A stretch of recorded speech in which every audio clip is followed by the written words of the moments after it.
Hello all, welcome to S R smart studies. ఈ audio క్లాస్లో నియంత్రణ సమన్వయం అనే లెసన్ని అంటే నాడీ వ్యవస్థ గురించి ఇన్ డీటెయిల్గా ఎక్స్ప్లెయిన్ చేస్తాను. ఎవరైనా సరే మన ఆడియో క్లాసెస్ని ఫాలో అవ్వకపోతున్నట్లయితే ఒకసారి చూడండి. ప్లేలిస్ట్లో మీకు అవైలబుల్గా ఉన్నాయి. అండ్ ఇంకా ప్రకృతి వికృతులు, వ్యుత్పత్తార్థాలు కూడా ఒకే ఆడియో క్లాస్ అవి వీడియో క్లాసెస్ ఉన్నాయండి, ప్లేలిస్ట్లో ఉన్నాయి. ఒకసారి చెక్ చేయండి. షార్ట్స్ చూడండి, షార్ట్స్లో కూడా చాలా ఇంపార్టెంట్ అనేవి ఉండడం జరిగింది. అండ్ ఎవరైనా సరే ఇంకా మన ఆడియో క్లాసెస్ ఎకనామిక్స్ ఉన్నాయి, అవి చూడండి. తెలుగులో ఉద్దేశాలన్నీ ఒకే వీడియోలో పెట్టడం జరిగింది, అవి కూడా ఒకసారి చూడండి. ఎవరికైనా తెలియకపోతే ప్లేలిస్ట్లో ఉంటాయి. సైన్స్ అని ఇట్లా తెలుగు అని, ఇంకా సైన్స్, తెలుగు, మీకు తెలుసా, పట్టికలు, ముఖ్యమైన అంశాలు, ఇలా ప్రతి ఒక్కటి ప్లేలిస్ట్లో ఉంటుందండి. మీరు కన్ఫ్యూజ్ అవ్వకోకుండా, వెతుక్కునే పని లేకుండా చాలా ఈజీగా మన ఛానల్లో కంటెంట్ అనేది అవైలబుల్గా ఉంది. సో లేట్ చేయకోకుండా క్లాస్లోకి వెళ్తే నాడీ వ్యవస్థ అనేది 3 భాగాలుగా ఉంటుంది. ఫస్ట్ ఆఫ్ ఆల్ కేంద్ర నాడీ వ్యవస్థ, సెకండ్ వన్ పరదీయ నాడీ వ్యవస్థ, అండ్ థర్డ్ వన్ వచ్చేటప్పటికి స్వతంత్ర లేదా స్వయం చోదిత నాడీ వ్యవస్థ. కేంద్ర నాడీ వ్యవస్థలో ఏముంటాయంటే మెదడు, వెన్నుపాము కలిపి కేంద్ర నాడీ వ్యవస్థ అంటారు. కపాల నాడులు, వెన్నునాడుల్ని కలిపి పరదీయ నాడీ వ్యవస్థ అంటాము. సహానుభూత పరనాడీ వ్యవస్థని కలిపి ఏమంటారంటే స్వతంత్ర లేదా స్వయం చోదిత నాడీ వ్యవస్థ అంటారు. స్వతంత్ర లేదా స్వయం చోదిత నాడీ వ్యవస్థలో ఏముంటే సహానుభూత నాడీ వ్యవస్థ, సహానుభూత పరనాడీ వ్యవస్థ. కేంద్ర నాడీ వ్యవస్థ అంటే మెదడు, వెన్నుపామును కలిపి కేంద్ర నాడీ వ్యవస్థ అని అంటారు. కపాల నాడులు, వెన్నునాడులు కలిపి పరదీయ నాడీ వ్యవస్థ. ముందు మెదడు, మధ్య మెదడు, వెనుక మెదడు అని మెదడు 3 భాగాలుగా ఉంటాయి. ముందు మెదడులో ఏంటి అంటే 2 భాగాలు ఉంటాయి. ముందు మెదడులో ఏముంటాయి 2, మస్తిష్కము, ద్వారగోర్ధాన్ని ఏమంటారు అంటే డైన్సెఫాలస్ అంటారు. డైన్సెఫాలస్ అంటే ద్వారగోర్ధము. మస్తిష్కాన్ని ఏమంటారంటే సెరిబ్రమ్ అంటారు. దృగ్గోళాలు ఎక్కడుంటాయంటే మధ్య మెదడులో. వీటిని ఏంటారంటే ఆప్టిక్ లోబ్స్ అంటారు. ఆప్టిక్ లోబ్స్ అని దృగ్గోళాలు అంటారు. ఇవి ఎక్కడుంటాయంటే మధ్య మెదడు. వెనుక మెదడులో అనుమస్తిష్కము, మెదడు కాండము. అనుమస్తిష్కాన్ని ఏమంటారంటే సెరిబెల్లం అని అంటారు. ఈ మధ్యాముఖం కూడా ఉంటుంది. మధ్యాముఖము, అనుమస్తిష్కము ఉంటాయి. అనుమస్తిష్కాన్ని ఏమంటారంటే మెడుల్లా అబ్లాంగేటా అంటారనమాట. ఈ మెదడు కాండంలోనే మధ్యాముఖము, ఫ్యాన్స్ వెరోలి ఉంటాయన్నమాట. మధ్యాముఖం, ఫ్యాన్స్ వెరోలి అంటారు. మధ్యాముఖం ఎక్కడ ఉంటుంది అంటే మెదడు కాండం అంటాం కదా, అక్కడ ఉంటుంది అనమాట, వెనక మెదడులో. ఈ మెడుల్లా అబ్లాంగేటా అంటే ఏంటంటే మధ్యాముఖమే అనమాట. సెరిబెల్లం అంటే అనుమస్తిష్కము, సెరిబ్రమ్ అంటేనేమో మస్తిష్కము అనమాట. సో ఇప్పుడైతే ఇంకా డీటెయిల్గా క్లాస్లోకి వెళ్ళినట్లయితే ఇవి మీకు అర్థం అవ్వాలండి. ఇవి అర్థమైతేనే ఏది ఎక్కడ ఉంటుంది, ఏదంటే ఏంటి, కేంద్ర నాడీ వ్యవస్థలో ఏముంటాయి, మెదడులో ఎన్ని భాగాలు ఉన్నాయి, ముందు మెదడులో ఏముంటాయి, వెనక మెదడులో ఏముంటాయి, ఇవన్నీ తెలిస్తేనే మీ క్లాస్ అనేది క్లారిటీగా అర్థమవుతుంది. అందుకే ఇవి చెప్పాను. నాడీ వ్యవస్థను అధ్యయనం చేసే శాస్త్రాన్ని ఏమంటారు అంటే న్యూరాలజీ అంటారు. నాడీ వ్యవస్థను అధ్యయనం చేసే శాస్త్రాన్ని ఏమంటారంటే న్యూరాలజీ. శరీరమునకు లోపల జరిగే జీవక్రియల్ని నియంత్రిస్తుంది. శరీరానికి వెలుపల మరియు లోపల జరిగే చర్యలు నియంత్రించడానికి సహాయపడే వ్యవస్థ ఏంటి? నాడీ వ్యవస్థ. శరీరం లోపల జరిగే మార్పులకు మాత్రమే ప్రతిస్పందన చూపే వ్యవస్థ ఏంటి అంటే అంతఃస్రావి వ్యవస్థ. అంతఃస్రావి వ్యవస్థ అంటే ఏంటి? ఎండోక్రైనిక్ సిస్టమ్ అంటే ఏంటి? ఎండో అంటే ఇంట్లో, ఇండోర్ అని ఎలా అంటామో అట్లా. ఇండోర్ అంటే లోపల కదా, ఇంట్లో ఆడుకునే ఆటలు ఇండోర్ గేమ్స్ అంటాం కదా, అలా గుర్తుంచుకోండి. ఎండోక్రైన్ సిస్టమ్ అంటే శరీరం లోపల జరిగే మార్పులకు మాత్రమే ప్రతిస్పందిస్తే దాన్నేమో అంతఃస్రావి వ్యవస్థ అంటారు. శరీరం వెలుపల లేదా లోపల జరిగే చర్యలు తెలుసుకోవడానికి సహాయపడే వ్యవస్థ నాడీ వ్యవస్థ అన్నమాట.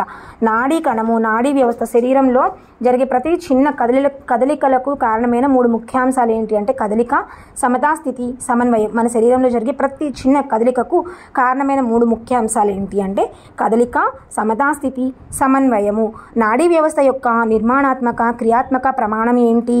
న్యూరాన్. నాడీ వ్యవస్థ యొక్క నిర్మాణాత్మక, క్రియాత్మక ప్రమాణం న్యూరాన్. అంటే ఏంటి? నాడీ కణం. మానవుని జీవక్రియలను నియంత్రించడంలో ప్రధాన పాత్ర వహిస్తుంది ఏంటి? మెదడు మానవుని యొక్క జీవక్రియలను నియంత్రించడంలో ప్రధాన పాత్ర వహిస్తుంది.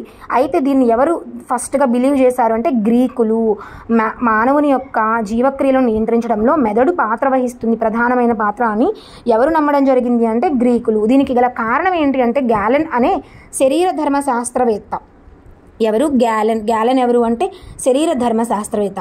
రథంపై నుండి కింద పడి పడిన వ్యక్తి మీద ప్రయోగాలు చేశారనమాట. దానివల్ల వీళ్ళకి ఈ బిలీఫ్ అనేది రావడం జరిగింది. రథంపై కింద పడిన వ్యక్తి మీద మెడ దగ్గర దెబ్బ తగులుతుంది. అయితే ఈ వ్యక్తిలో స్పర్శ జ్ఞానం కోల్పోయినప్పటికీ శరీర కదలికల్ని గమనించడం జరిగింది. గ్యాలన్ అనే ఒక శరీర ధర్మ శాస్త్రవేత్త రథంపై కింద పడిపోయిన ఒక వ్యక్తిని పరిశోధన చేసినప్పుడు ఏమైందంటే అతని మెడ దగ్గర దెబ్బ తగులుతుంది. అయినప్పటికీ అతనికి కదలికలు అనేవి బాగానే ఉన్నాయి, కానీ అతను స్పర్శ జ్ఞానాన్ని కోల్పోయాడనమాట. సో దీని ద్వారా గ్రీకులు ఏంటంటే మెదడు ప్రధాన పాత్ర పోషిస్తుంది మానవ జీవక్రియలను నియంత్రించడంలో అని వాళ్ళ టైంలో నమ్మేవారు. అనగా ఇప్పుడు జీవుల శరీరంలో 2 రకాల నాడులు పనిచేస్తాయి. ఏంటి? స్పర్శ లేదా జ్ఞానానికి సంబంధించినవి. 2 రకాల నాడులు అన్నాం కదా, అవి జ్ఞానానికి సంబంధించినవి, శరీర కదలికలు అంటే కండరాల కదలికలకు సంబంధించినవి. స్పర్శ లేదా జ్ఞానానికి సంబంధించినవి ఒక రకమైతే, కండరాలు అంటే శరీర కదలికలకు సంబంధించినవి ఇంకో రకం అనమాట. అనేక నాడీ కణాలు కలిసి నాడులుగాను, అనేక నాడులు కలిసి నాడీ వ్యవస్థగాను ఏర్పడతాయి. అనేక నాడులు కలిస్తే అనేక నాడీ కణాలు కలిసేమో నాడులుగాను, నాడులు కలిసి నాడీ వ్యవస్థగాను ఏర్పడతాయి. అయితే నాడీ కణంలో ఏమేం భాగాలు ఉంటాయి? డెండ్రైడ్లు, కణదేహము, శ్వాన్ కణాలు, మైలిన్ తొణుగు అండ్ రణవీర్ కణుపులు అండ్ ఎగ్జాన్ ఉంటాయి. ఇవన్నీ నాడీ కణంలో ఉండే పార్ట్స్ అనమాట. డెండ్రైడ్స్, మైలిన్ తొడుగు, కణదేహము, శ్వాన్ కణాలు, రణవీర్ కణుపులు చెప్పాను కదా, ఎగ్జాన్, ఇవన్నీ నాడీ కణంలో పార్ట్స్ అనమాట. నాడీ కణంలో ముఖ్యంగా 3 భాగాలు కనిపిస్తాయి మనకైతే. కణదేహము, అక్షితంతువు, తాంత్రిక అక్షము. మెయిన్ 3 పార్ట్స్ ఏంటి అంటే కణదేహము, దీన్ని సైటాన్ అంటారు. సైటాన్ అంటే కణదేహము, అక్షితంతువులు అంటే డెండ్రైడ్స్, తాంత్రికాక్షము అంటే ఏంటి అంటే ఎగ్జాన్. ముఖ్యంగా 3 భాగాలు ఏంటి అంటే డెండ్రైడ్లు, ఎగ్జాన్. డెండ్రైడ్లు అంటే ఏంటి? అక్షితంతువు. First కణదేహం, డెండ్రైడ్లు, axon. కణదేహాన్ని సైటాన్ అంటారు. సైటాన్, డెండ్రైడ్స్, ఎగ్జాన్, ఈ 3 నాడీ కణంలో ఫస్ట్ త్రీ మెయిన్ పార్ట్స్ అనమాట. మైలిన్ తొడుగు, శ్వాన్ కణాలు, రణవీర్ కణుపులు కూడా ఉంటాయి నాడీ కణంలో. అయితే కణదేహం కనుక చూసినట్లయితే కణదేహంలో కేంద్రకము, జీవ పదార్థము, నిశ్చల కణికలు ఉంటాయి. కణదేహంలో ఏమేమి ఉంటాయి? కేంద్రకం ఉంటుంది, జీవ పదార్థం ఉంటుంది, నిశ్చల కణికలు ఉంటాయి. నాడీ కణంలో జరిగే జీవక్రియలన్నీ కణదేహంలోనే జరుగుతాయి. నాడీ కణంలో జరిగే జీవక్రియలు క్రింది వానిలో ఎక్కడ జరుగుతాయి? కణదేహంలో జరుగుతాయి. నాడీ కణం యొక్క ముఖ్య విధి ఏంటి అంటే సమాచారాన్ని విశ్లేషించడం. సమాచార విశ్లేషణ అనేది దీని యొక్క ముఖ్యమైన విధి అనమాట. కణదేహంలో ఏముంటాయి? కేంద్రకం ఉంటుంది, జీవ పదార్థం ఉంటుంది, నిశ్చల కణికలు ఉంటాయి. నాడీ కణంలో జరిగే జీవక్రియలన్నీ ఎక్కడ జరుగుతాయి? కణదేహంలో జరుగుతాయి. నాడీ కణం యొక్క ముఖ్య విధి ఏంటి? సమాచారాన్ని విశ్లేషించడం. స్పష్టంగా మనకి కనిపించే భాగమే ఈ కేంద్రకం అన్నమాట. కణదేహంలో కేంద్రకం చుట్టూ ఉండేవేంటి? నిశ్చల కణికలు. నిశ్చల కణికలు ఆర్ఎన్ఏ మరియు ప్రోటీన్లతో నిర్మితం అయి ఉంటాయి. ఆర్ఎన్ఏ మరియు ప్రోటీన్లతో కణదేహంలో ఉండేవేంటి అంటే నిశ్చల కణికలు. నాడీ కణంలో జరిగే అన్ని సంశ్లేషణ చర్యలు కణదేహం అధీనంలోనే ఉంటాయి. కణదేహం ఏ వర్ణంలో ఉంటుంది అంటే బూడిద వర్ణంలో ఉంటుంది. కణదేహం బూడిద వర్ణంలో ఉంటుంది. తర్వాత అక్షితంతువుల్ని ఏమంటారంటే అక్షితంతువుల్ని డెండ్రైడ్స్ అని అంటారు. ఇవి కణదేహం నుండి ఏర్పడే వేళ్ల వంటి నిర్మాణాలు. వీటిని కేశికలు అని కూడా ఇవ్వవచ్చు. కణదేహం నుండి శాఖోపశాఖలుగా చీలిన నిర్మాణాలు. కణదేహం నుండి సమాచారాన్ని గ్రహించి ఇతర నాడీ కణాలకు అందిస్తాయి. కణదేహం నుండి గ్రహించిన సమాచారాన్ని ఇతర నాడీ కణాలకు అందించేది ఏంటి అంటే డెండ్రైడ్స్. ఇవి శాఖలతో కూడిన చెట్టు రూపంలో ఉంటాయి. అండ్ కణదేహం నుండి ఏర్పడిన చిన్న వేళ్ల వంటి నిర్మాణాలే ఈ డెండ్రైడ్స్ అన్నమాట. And next తాంత్రికాక్షము. తాంత్రికాక్షము అంటే ఏంటి? తాంత్రిక కాదండి, తంత్రికాక్షము అంటే ఎగ్జాన్. కణదేహం నుండి పొడవుగా సాగే నిర్మాణమే ఈ తంత్రికాక్షము. కణదేహం నుండి పొడవుగా సాగే నిర్మాణాన్ని ఏమంటారు? తంత్రికాక్షం. కణదేహం నుండి ఏర్పడిన చిన్న వేళ్ల వంటి నిర్మాణాలు ఏంటి? డెండ్రైడ్లు లేదా కేశికలు అని కూడా అంటారు. వీటినే అక్షితంతువులు అని కూడా అంటారు. కణదేహం నాడీ కణంలో స్పష్టమైన భాగం ఏంటి అంటే కేంద్రకం. కణదేహంలో కేంద్రకం చుట్టూ ఉండేవి ఏంటి అంటే నిశ్చల కణికలు. నిశ్చల కణికలు వేటితో నిర్మితమై ఉంటాయి అంటే ఆర్ఎన్ఏ మరియు ప్రోటీన్లతో నిర్మితమై ఉంటుంది. తంత్రికాక్షం గురించి వస్తే ఎగ్జాన్ను ఆవరించి ఏముంటుంది? మైలిన్ తొడుగు ఉంటుంది. ఎగ్జాన్ను ఆవరించి ఉండే తొడుగుని ఏమంటారు? మైలిన్ తొడుగు. మైలిన్ తొడుగులో ఉండే కణాలేంటి? ష్వాన్ కణాలు మరియు క్రొవ్వులు. మైలిన్ తొడుగులో ఉండే కణాలు ష్వాన్ కణాలు మరియు క్రొవ్వులు. ఆర్ఎన్ఏ మరియు ప్రోటీన్లతో నిర్మితమై ఉండేది నిస్సెల్ కణికలు. మైలిన్ తొడుగులో ఉండే కణాలు ష్వాన్ కణాలు మరియు క్రొవ్వులు. మైలిన్ తొడుగు ఎక్కడ ఉంటుంది? దేనిని ఆవరించి ఉంటుంది అంటే ఎగ్జాన్ను ఆవరించి ఉంటుంది. మైలిన్ తొడుగులో మధ్యలో కనిపించే ఖాళీ ప్రాంతాలను ఏమంటారంటే రణ్వీర్ కణుపులు అని అంటారు. ఇవి మనకి ఇమేజ్ అనేది అందరికీ ఐడియా ఉంటుంది కదండి, నో ప్రాబ్లం. నాకు తెలిసినంత వరకు అయితే అందరికీ ఈ ఇమేజ్ అనేది చిన్నప్పటి నుండి చూసాం కాబట్టి నాడీ కణం యొక్క ఫోటో ఎలా ఉంటుందో అందరికీ తెలుసు. మైలిన్ తొడుగులో మధ్యలో కనిపించే ఖాళీ ప్రాంతాలే రణ్వీర్ కణుపులు అనమాట. మైలిన్ తొడుగు ఉండే నాడీ కణాలను మైలిన్ సహిత నాడీ కణాలు అని అంటారు. మైలిన్ తొడుగు ఉండే నాడీ కణాలను ఏమంటారు? మైలిన్ సహిత నాడీ కణాలు అని అంటారు. ష్వాన్ కణాలు మరియు లిపిడ్ల చేత నిర్మితమై ఉంటాయి మైలిన్ తొడుగులు అని చెప్పుకున్నాం కదా. అయితే అక్షంలో మైలిన్ తొడుగు లేని ఖాళీ ప్రదేశాలని ఏమంటారంటే రణ్వీర్ కణుపులు అని అంటారు. రణ్వీర్ కణుపులు ఎక్కడుంటాయి అంటే మైలిన్ తొడుగులో మధ్యలో కనిపించే ఖాళీ ప్రాంతాలన్నమాట. మైలిన్ తొడుగు ఉండే కణాలని మైలిన్ సహిత నాడీ కణాలు అని, మైలిన్ తొడుగు లేని నాడీ కణాలని మైలిన్ రహిత నాడీ కణాలు అని చెప్పి అంటారు. ఎగ్జాన్ ఏ కలర్లో ఉంటుంది? తెలుపు రంగులో ఉంటుంది. కణదేహం ఏ రంగులో ఉంటుందంటే బూడిద రంగులో ఉంటుంది. నాడీ కణ సంధి. మన నాడీ వ్యవస్థలో నాడీ కణాలు ఎన్ని ఉంటాయంటే 10 బిలియన్లు ఉంటాయండి. నాడీ కణాల సంఖ్య ఎంత అంటే 10 బిలియన్లు. మన శరీరంలో మన నాడీ వ్యవస్థలో ఉండే నాడీ కణాలు 10 బిలియన్లు ఉంటాయి. అక్షం చివరి భాగాన నాడీ తంతువులు ఉండి జ్ఞానేంద్రియాలతో కానీ శరీర భాగాలతో కానీ అనుసంధానం చెంది సమాచారాన్ని గ్రహించి కణదేహానికి అందిస్తూ ఉంటాయన్నమాట.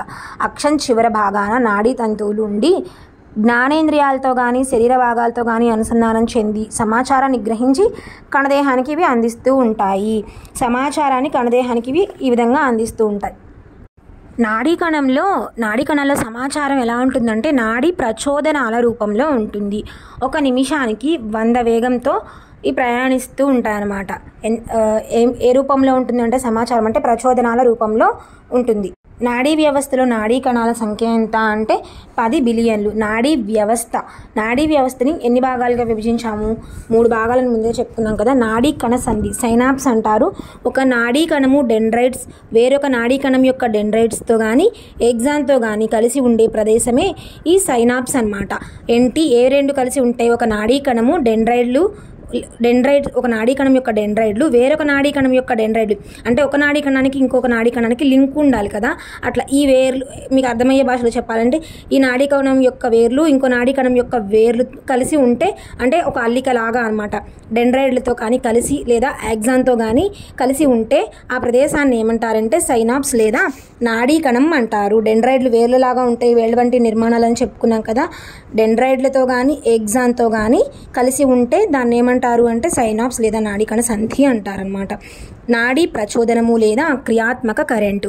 నాడీ ప్రచోదనం లేదా క్రియాత్మక కరెంట్ ఏంటి?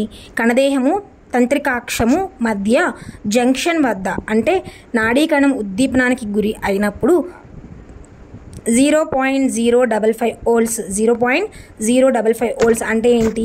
55 మిల్లీ వోల్టుల కరెంటు ఉత్పత్తి అవుతుంది. ఎంత కరెంటు ఉత్పత్తి అవుతుంది? 55 మిల్లీ వోల్టులు కరెంటు ఉత్పత్తి అవుతుంది. దీన్ని ఏమంటారంటే క్రియాత్మక కరెంటు అంటారు. దీనినే నాడీ ప్రచోదనం అని అంటారు. నాడీ ప్రచోదనం రూపంలో నాడీ కణాలలో సమాచారం అనేది ప్రసారం అవుతుంది కదా. సో ఇది ఏంటి అంటే అసలు నాడీ ప్రచోదనం అంటే ఏంటంటే కణదేహం ఏదైతే ఉంటుందో ఆ సైటాన్ తంత్రికాక్షము ఏదైతే ఉందో అవి రెండింటి జంక్షన్ వద్ద అంటే ఏంటి నాడీ కణం ఉద్దీపనానికి గురి అయినప్పుడు కరెంట్ రిలీజ్ అవుతుంది. ఎంత కరెంట్ అంటే 55 మిల్లీ వోల్టులు అంటే 0.055 వోల్ట్స్. దీనిని క్రియాత్మక కరెంటు లేదా నాడీ ప్రచోదనం అంటారు. సమాచారం రసాయనాల ద్వారా కానీ విద్యుత్ ప్రచోదనాల ద్వారా కానీ లేదా రెండింటి ద్వారా అంటే విద్యుత్ రసాయన ప్రచోదనం ప్రసారమగును. నాడీ ప్రచోదనం నిమిషానికి ఎంత? 100 మీటర్ల వేగంతో ప్రయాణిస్తుంది. 100 మీటర్ పర్ మినిట్ అనమాట. 100 మీటర్ పర్ మినిట్ వేగంతో నాడీ ప్రచోదనం అనేది జరుగుతూ ఉంటుంది. నాడీ లేదా నరం ఎలా ఉంటుందంటే నాడీ కణాలన్నీ కలిసి ఒక కట్టగా ఏర్పరిచే నిర్మాణం నాడి. నాడీ కణాలన్నీ కలిసి ఒక కట్టగా ఏర్పరిచే నిర్మాణమే నాడి అన్నమాట. ముందే చెప్పుకున్నాం కదా, నాడీ కణాలన్నీ కలిసి నాడులన్నీ కలిసి నాడీ వ్యవస్థని ఏర్పాటు చేస్తాయి కదా. నాడులు టెలిఫోన్ వైర్స్ ఉంటాయి కదా, వాటి వలె పనిచేస్తాయి. మన శరీరంలో టెలిఫోన్ వైర్ల వలె పనిచేసేవి ఏంటి? నాడులు. సమాచారాన్ని ప్రసారం చేసే విధానాన్ని బట్టి నాడులు 3 రకాలు: జ్ఞాననాడులు, చాలకనాడులు, మిశ్రమ నాడులు. జ్ఞాననాడుల్ని అభివాహి నాడులు అంటారు, చాలకనాడుల్ని అపవాహి నాడులు అంటారు, మిశ్రమ నాడుల్ని సహసంబంధ నాడులు అని అంటారు. నాడులు ఎన్ని రకాలు? 3 రకాలు: జ్ఞాననాడులు లేదా అభివాహి నాడులు, చాలకనాడులు లేదా అపవాహి నాడులు, మిశ్రమ నాడులు లేదా సహసంబంధ నాడులు. నాడీ వ్యవస్థ యొక్క నిర్మాణాత్మక క్రియాత్మక ప్రమాణం న్యూరాను. న్యూరాను అంటే ఏంటి? నాడీ కణము. మన మానవ శరీరంలో అతి పొడవైన కణమే ఈ నాడీ కణము. ఎంత అంటే 90 సెంటీమీటర్ల నుండి 100 సెంటీమీటర్లు లేదా అంటే 1 మీటరు. 100 సెంటీమీటర్లు అంటే ఏంటి? 1 మీటర్ కదా. నాడీ కణం యొక్క పొడవు ఎంత? 90 సెంటీమీటర్ల నుండి 100 సెంటీమీటర్ల వరకు ఉంటుంది. నాడీ కణాలకు సమవిభజన చెందే శక్తి ఏ శక్తి ఉంటుంది? సమవిభజన చెందే శక్తి అంటే పునరుత్పత్తి చెందే శక్తి అనేది ఉండదు. క్రింది వానిలో నాడీ కణానికి సంబంధించి సరి అయిన వాక్యం ఏది, సరికాని వాక్యం ఏది అని అడిగినప్పుడు ఇది ఇంపార్టెంట్గా గుర్తుంచుకోవచ్చు. నాడీ కణాలకు సమవిభజన చెందే శక్తి అనగా పునరుత్పత్తి శక్తి అనేది లేదు. మానవ శరీరంలో అత్యధికంగా పునరుత్పత్తి చెందే కణాలు ఏంటి అంటే కాలేయ కణాలు, హెపటోసైట్స్ అన్నమాట. అత్యధికంగా పునరుత్పత్తి చెందేవేమో హెపటోసైట్స్. అసలు పునరుత్పత్తి శక్తి లేనివి ఏంటి అంటే నాడీ కణాలు. ఏ 2 నాడీ కణాలు ఒకే విధమైన ఆకృతిని కలిగి ఉండవు. నాడీ కణము వార్తను గ్రహించి విశ్లేషించి ప్రతిచర్యల్ని చూపుతుంది. దీని ముఖ్యమైన విధి ఏంటి? సమాచారాన్ని విశ్లేషించడం అని చెప్పుకున్నాం కదా. అయితే నాడీ కణాలు పిండ దశలో మాత్రమే విభజన చెందుతాయి. అయితే నాడీ కణాలు ఏ దశలో విభజన చెందుతాయి అంటే పిండ దశలో ఉన్నప్పుడు విభజన చెందుతాయి. నాడీ కణంలో 3 ముఖ్యమైన భాగాలు చెప్పుకున్నాము. కణదేహము అంటే సైటాన్, దీన్ని పెరికారియాన్ అని కూడా అంటారు. సైటాన్ని పెరికారియాన్ అని కూడా అంటారు. డెండ్రైడ్లు కేశికలు, ఎగ్జాన్ అంటే అక్షితంత్రి, నాడీ కణాక్షము, తంత్రికాక్షము. వీటిల్లో తెలుగులో ఏ పేరైనా ఇవ్వచ్చు, ఇంగ్లీష్లో మాత్రం ఎగ్జాన్ అని గుర్తుంచుకోండి. నాడీ ప్రచోదనాలు ఎంత వేగంతో వెళ్తాయంటే 100 మీటర్ పర్ నిమిషము. 1 నిమిషానికి 100 మీటర్ల వేగము. క్రియాత్మక కరెంటు ఎంత అంటే 55 మిల్లీ వోల్టులు. నాడీ కణాల సంఖ్య నాడీ వ్యవస్థలో ఎంత అంటే 10 బిలియన్లు. శ్వాన్ కణాలు మరియు లిపిడ్లతో ఉండేవి ఏంటి? మైలిన్ తొడుగు. మైలిన్ తొడుగు దేంతో ఉంటుందంటే శ్వాన్ కణాలు మరియు లిపిడ్లు. నిస్సల్ కణికలు వేటితో నిర్మితం? ఆర్ఎన్ఏ మరియు ప్రోటీన్లు. నాడీ కణాలు స్పష్టమైన కేంద్రకాన్ని కలిగి ఉంటాయి. కణదేహము ఏ రంగులో ఉంటుందంటే బూడిద వర్ణంలో ఉంటుంది. ఎగ్జాన్ ఏ రంగులో ఉంటుంది అంటే తెలుపు రంగులో ఉంటుంది. అయితే ఇప్పుడు నాడీ వ్యవస్థలో నాడులు ఎన్ని రకాలని చెప్పుకున్నామంటే 3 రకాలు. జ్ఞాననాడులు అంటే అభివాహి నాడులు అని చెప్పుకున్నాం. ఇవేంటి? జ్ఞాననాడులని పేరులోనే ఉంది కదా. జ్ఞానేంద్రియాల నుండి వార్తలను వెన్నుపాముకు మెదడుకు పంపించేవే ఈ నాడులు అనమాట. జ్ఞానేంద్రియాల నుండి వార్తలను వెన్నుపాముకు మెదడుకు పంపించే నాడులే ఈ జ్ఞాననాడులు. చాలకనాడులు మెదడు వెన్నుపాము నుండి వార్తలను శరీర భాగాలకు పంపిస్తాయి. జ్ఞానేంద్రియాల నుండి వార్తల్ని వెన్నుపాముకు మెదడుకు పంపించేవేమో జ్ఞాననాడులు. మరియు పోలియో వ్యాధికి గురైనప్పుడు ఈ చాలకనాడులేనండి. చాలకనాడులు అయితే ఏంటంటే మెదడు వెన్నుపాము నుండి వార్తలను శరీర భాగాలకు పంపిస్తాయి. శరీర భాగాలకు పంపించేవేంటి? మెదడు నుండి వెన్నుపాము నుండి న్యూస్ తీసుకెళ్లేవేంటి అంటే ఈ చాలకనాడులు అనమాట. పోలియో వ్యాధిలో నశించే నాడులు కూడా ఈ చాలకనాడులే. పోలియో వ్యాధికి కారణమైన వైరస్ ఏంటి అంటే ఎంటిరో వైరస్. ఎంటిరో వైరస్ అనేది దేని ద్వారా వ్యాపిస్తుంది? నీటి ద్వారా వ్యాపిస్తుంది. నీటి ద్వారా వ్యాపించే వైరస్ ఎంటిరో వైరస్. ఎంటిరో వైరస్ అనేది ఏ వ్యాధికి కారణం? పోలియో వ్యాధికి. పోలియో వ్యాధికి కారణమైన పోలియో వ్యాధిలో నశించే నాడులు ఏంటి అంటే చాలకనాడులు. చాలకనాడుల యొక్క విధి ఏంటి అంటే మెదడు వెన్నుపాము నుండి వార్తలని శరీర భాగాలకు పంపించే నాడులు. అవి మెదడు వెన్నుపాము నుండి కాషన్స్ అనేవి శరీర భాగాలకి పంపించలేని పొజిషన్కి వస్తాయి. కాబట్టే చేతుల్లో కాళ్ళల్లో మూమెంట్ అనేది అప్పుడు ఆగిపోతుంది అనమాట పోలియో అటాక్ అయినప్పుడు. పోలియోకి వ్యాక్సిన్ ఎవరు కనిపెట్టారు? జోనస్ సాక్. పోలియోకి చుక్కల మందుని కనిపెట్టింది ఎవరు అంటే ఆల్బర్ట్ శాబిన్. ఇవి మీరు గుర్తుంచుకోవాలి అనుకుంటే ఈజీగా ఆల్బర్ట్ శాబిన్ చుక్కల మందు. శాబిన్ అంటే బిందువులు అంటే చుక్కలు. ఆల్బర్ట్ శాబిన్ పోలియో చుక్కల్ని కనుగొనడం జరిగింది. జోనస్ శాక్ ఏమో పోలియో వ్యాక్సిన్ని కనుగొనడం జరిగింది. మిశ్రమ నాడుల దగ్గరకు వస్తే వీటిలో జ్ఞాననాడీ తంతువులు చాలకనాడీ తంతువులు 2 ఉంటాయి. జ్ఞాననాడీ తంతువులు, చాలక నాడీ తంతువులు రెండు ఉంటే మిశ్రమ నాడులు అని ఉంటారనమాట. అయితే ఈ కేంద్ర ఇప్పుడు ఇవి జ్ఞాననాడులు, చాలక నాడులు, మిశ్రమ నాడుల గురించి అయిపోయింది. ఇప్పుడైతే మనం కేంద్ర నాడీ వ్యవస్థ వద్దకు వద్దాం. కేంద్ర నాడీ వ్యవస్థని ఏమంటారు? దీని యొక్క అధ్యయనాన్ని అంటే ఫ్రీనాలజీ అంటారు. కేంద్ర నాడీ వ్యవస్థ యొక్క అధ్యయనాన్ని ఫ్రీనాలజీ అంటారు. కేంద్ర నాడీ వ్యవస్థలో ఏముంటాయి? మెదడు మరియు వెనుపాము కలిసి కేంద్ర నాడీ వ్యవస్థని ఏర్పరుస్తాయి. కేంద్ర నాడీ వ్యవస్థ అన్ని నాడీ క్రియలను సమన్వయపరుస్తుంది. అన్ని నాడీ క్రియలను సమన్వయపరిచే వ్యవస్థ కేంద్ర నాడీ వ్యవస్థ. మెదడు ఫస్ట్ ఏం చెప్పుకున్నాం? మెదడు వెనుపాము కలిస్తే కేంద్ర నాడీ వ్యవస్థను. అయితే ముందు మనం మెదడు దగ్గరికి వద్దాం. మెదడు దగ్గరికి వస్తే మెదడు దశాబ్దం అని ఎప్పటి నుండి ఎప్పటి వరకు ఉన్న కాలాన్ని అంటారంటే 1990 నుండి 2000 సంవత్సరం మధ్యలో ఉన్న కాలాన్ని మెదడు దశాబ్దం అని అంటారు.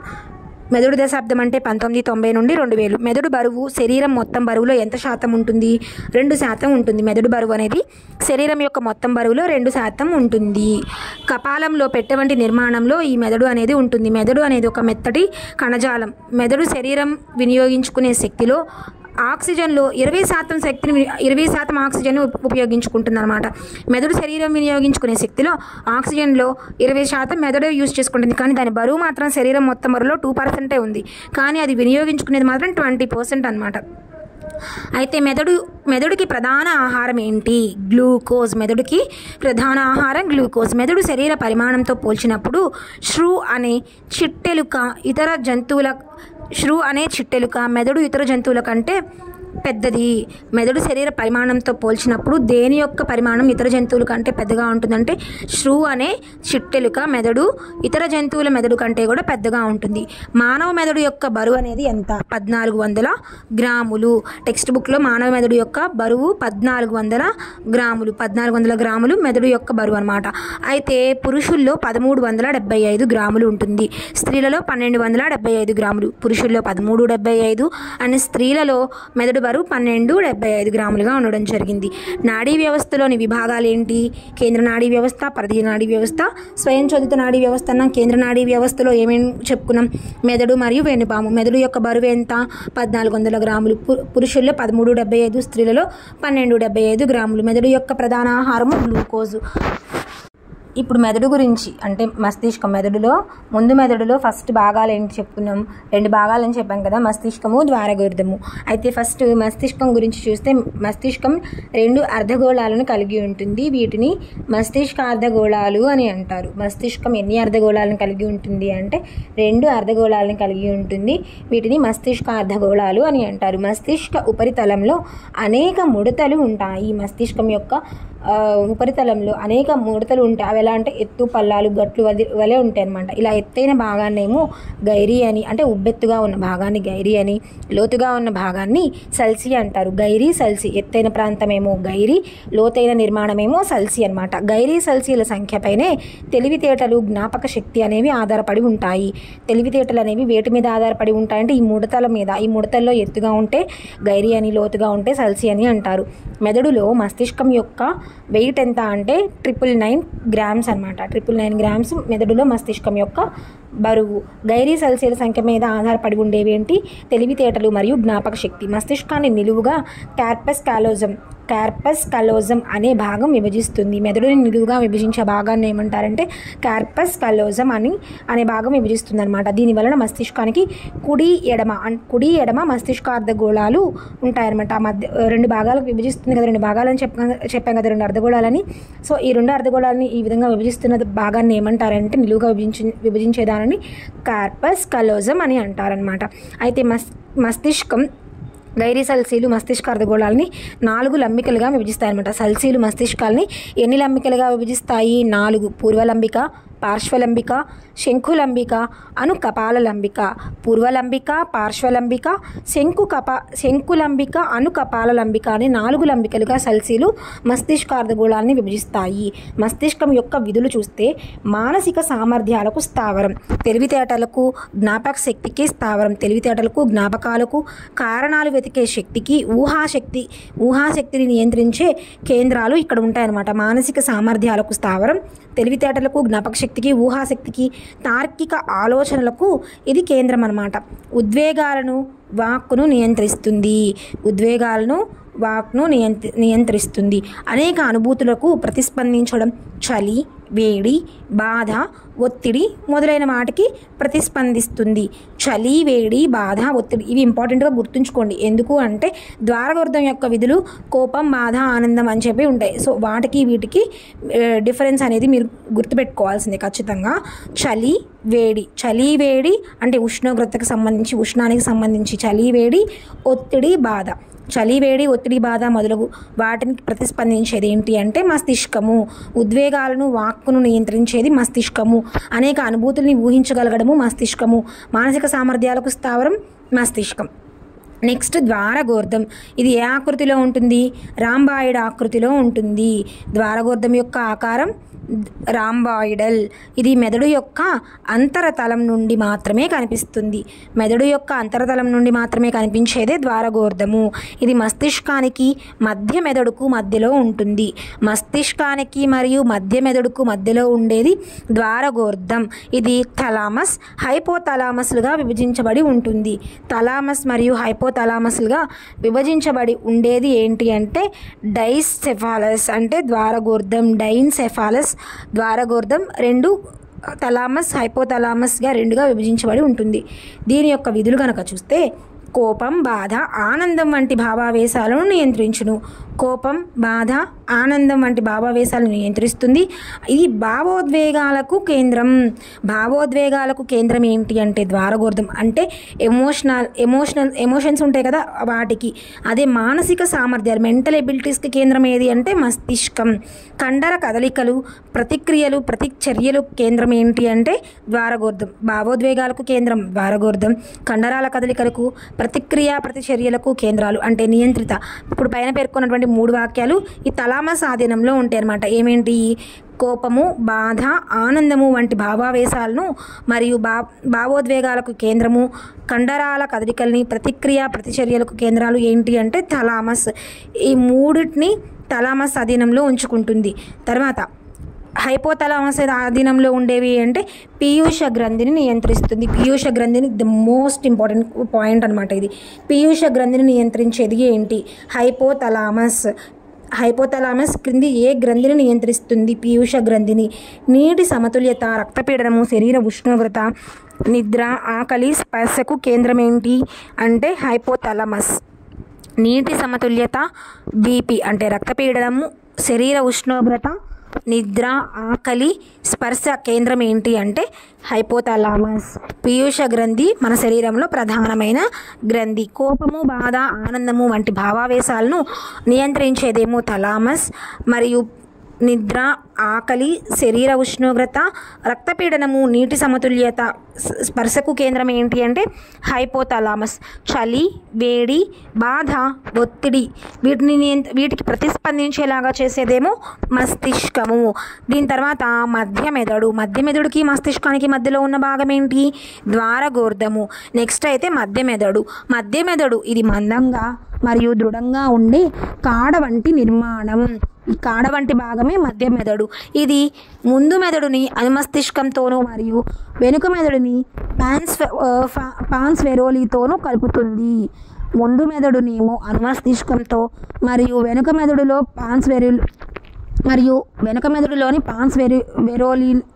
పాన్స్ వెరోలీను కలుపుతుంది అనమాట. అంటే ముందు మెదడులో ఉన్నటువంటి అనుమస్తిష్కము, ముందు మెదడులో అనుమస్తిష్కం ఏదైతే అనుమస్తిష్కంతోనూ మరియు వెనుక మెదడులోని పాన్స్ వెరోలీతోనూ కలుపునమాట. దృష్టికి మరియు వినడానికి ప్రతిక్రియ, ప్రతిచర్యలని చూపుతుంది. దృష్టికి మరియు ముందు మెదడు వెనుక మెదడుకి అనుబంధంగా ఉండేది ఏంటి? ముందు మెదడుకి వెనుక మెదడుకి అనుబంధంగా ఉండేది మధ్య మెదడు. దృష్టి మరియు వినికిడి జ్ఞానానికి ప్రతిచర్యలు చూపించేది ఏంటి అంటే మధ్య మెదడు.